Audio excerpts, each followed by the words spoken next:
So hello guys, welcome back to my new video. So guys, इस वीडियो में मैं रोहित शर्मा का ड्राइंग बनाने वाला हूँ और इस ड्राइंग को करने के लिए यहाँ पे मैं A4 साइज़ का पेपर यूज़ कर रहा हूँ और आप लोग चाहो तो A3 साइज़ पे भी बना सकते हो इस ड्राइंग को। सो गाइज, यहाँ पे अभी मैं ग्रिड मेथड का यूज़ कर रहा हूँ आउटलाइन को बनाने के लिए।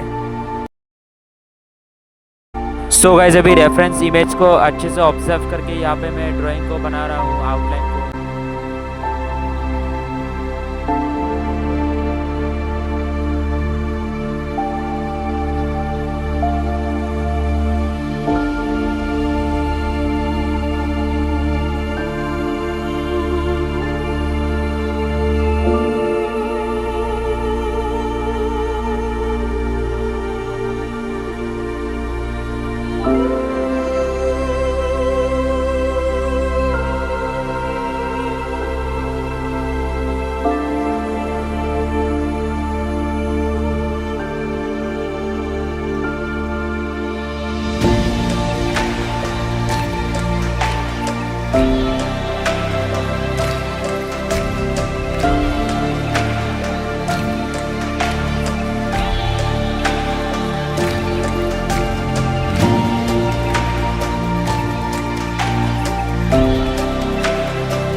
सो गाइज, नेक्स्ट पार्ट में इस ड्राइंग का कलरिंग ट्यूटोरियल आने वाला है और कलरिंग में डोम्स का ऑयल पेस्टल का यूज़ करके करने वाला हूँ।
So guys finally outline complete हो चुका है। तो वीडियो कैसा लगा कमेंट्स में ज़रूर बताना, और अभी तक चैनल को सब्सक्राइब नहीं किया है तो जल्दी से चैनल को सब्सक्राइब कर लो। तो मिलते हैं इसके नेक्स्ट पार्ट में।